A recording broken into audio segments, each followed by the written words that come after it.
Good morning. स्वागत है आप सभी का मेरे इस HD ग्लोरियस के चैनल पे।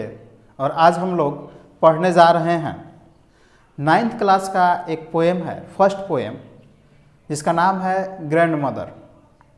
और ग्रैंड मदर के जो कवि हैं वो अमेरिकन कवि हैं जिनका नाम है राय यंग बियर।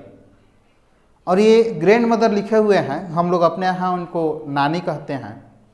तो ये अपने नानी के साथ बचपन गुजारे हुए हैं और वही इनके नानी के देहांत के बाद से, मृत्यु के उपरांत क्या होता है कि उनकी नानी याद आ रही हैं और उन्हीं यादों के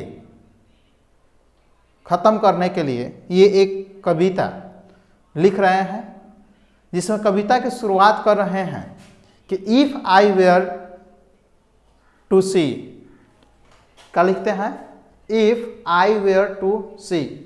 देखिए, सबसे पहले ये जो कविता है ना, नाम ग्रैंड मदर, नानी माँ कहेंगे, नानी कहेंगे, और इसके जो कवि हैं वो राय यंग बियर हैं। ठीक, और राय यंग बियर लिख रहे हैं कि if I were to see, if है और इफ़ के बाद से आई है, आई के बाद से वेयर है। हम लोग आज तक ग्रामर के हिसाब से वाज वेयर में वेयर नहीं लगाए हैं आई के साथ में, लेकिन जिस दिन मैं ग्रामर पढ़ाऊँगा तो ग्रामर में सेंटेंस के दौरान हम लोग पढ़ेंगे कि कंडीशनल जो सेंटेंस जो होता है वहाँ पे ये रूल चेंज हो जाता है और आई के साथ वेयर कब लगाया जाता है ये हम लोग ग्रामर के दौरान पढ़ेंगे। यहाँ पे सिर्फ यही समझिए कि सेंटेंस सही है, गलत नहीं है। और इफ़ आई वेयर टू सी, यदि मैं देखता था, इफ़ मीन्स यदि, आई मीन्स मैं, आई वेयर मीन्स था, और टू सी मीन्स देखना। यदि मैं देखता था, क्या देखता था? तो ये जो चीज़ है क्या, ये हर शेप, उनके आकृति को, उनके आकार को, उनके जैसे ढांचा को, फ्रॉम ए मील अवे, एक मील, ए मील मीन्स एक मील हो जाएगा, एक मील, अवे मीन्स दूर। ठीक है, एक मील दूर से उनके आकृति को मैं देखता था। उन्हीं के जैसे कोई अगर महिला दिखती थी या कुछ भी, तो मैं तुरंत समझ जाता था कि I did know so quickly. So quickly का मतलब तुरंत, बहुत जल्द। ठीक है, जल्दी, बहुत जल्दी मैं क्या होता था, जान जाता था। क्या? कि डेट मीन्स कि इट वुड बी हर, कि वे वही होंगी। कभी कितने मील दूर से देखते थे?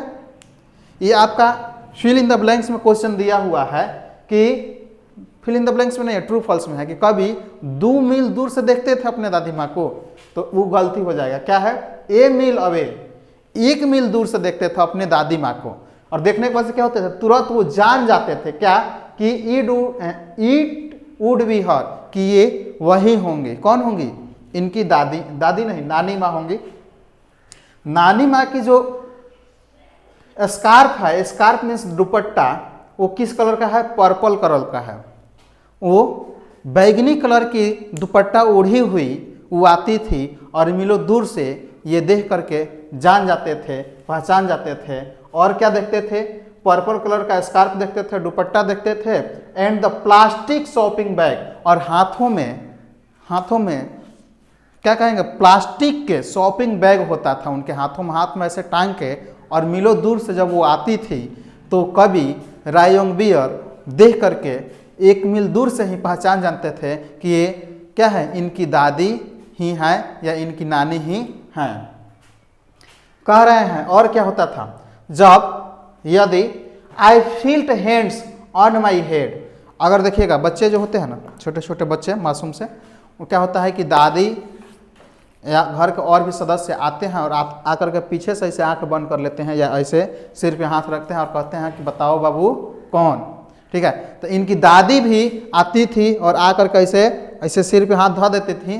रखने के बाद से क्या होता था, ये कह रहे हैं कि यदि मैं अपने हेड पर कोई हाथ को फील करता था, महसूस करता था, आई डिड नो, मैं जान जाता था कि दोज वेयर हर हैंड्स, कि ये हाथ उन्हीं के हैं। मेरे मामा के घर मेरे नानी के सिवा और कोई मेरे सिर पे हाथ नहीं रखता था, और कोई हाथ कोई रखता था तो मैं तुरंत ही जान जाता था कि ये हाथ मेरे नानी की ही होंगे। वो हाथ जो होता था वार्म होता था एंड डैम्प होता था। क्या चीज़? थोड़ा सा गर्माहट हाथ होता था और डैम्प होता था with the smell of roots, और उसमें से गंध आता था, स्मेल आता था किस चीज़ के, रूट्स के जैसे, जड़ों की जैसी सुगंध आती थी। उन स्मेल को देख करके, स्मेल करके मैं यह तुरंत जान जाता था कि ये मेरी दादी की ही हाथ हैं। ये हुआ। इसके बाद से और 3-4 पंक्ति है, इसमें लिखा जा रहा है कि if I heard a voice, यदि मैं क्या करता था, हियर करता था, हियर मीन्स सुनना, यदि मैं सुनता था क्या, एक आवाज, वो भी आवाज कहाँ से आती थी, कमिंग फ्रॉम ए रॉक, जो चट्टानों के तरफ से आती थी, जो पहाड़ों के तरफ से आती थी, वो आई डिड नो, मैं जानता था, मैं जान जाता था, and her words would flow inside, और उनकी आवाज़ें जो मेरे इनसाइड में जाकर के, अंदर जाकर के क्या करती थी, फ्लो करती थी, like the light of someone string us from A sleeping fire at night. ऐसा लगता था जब दादी की आवाज़ें जब आती थी पहाड़ों के तरफ से, जब दादी आवाज़ लगाती थी पहाड़ों के तरफ से, तो उनकी आवाज़ें सुन करके मुझे ऐसा लगने लगता था जैसे कि स्लीपिंग नाइट में जब पूरा ज़माना सो गया हो, उस समय में, उस रात्रि के समय में कोई आग में, आग के राखों में कोई आग सा लगा दिया हो, उस तरह के उनके बातों को सुन करके मुझे इस तरह का प्रेरणा मिलते रहता था। ठीक है, यहाँ तक आपको पोएम समझ में आया। फिर मैं बहुत जल्दी आता हूँ दूसरा सा पोएम लेकर के, तब तक बने रहिए हमारे इस चैनल पे और अधिक से अधिक इसको शेयर कीजिए। जय हिंद, जय भारत।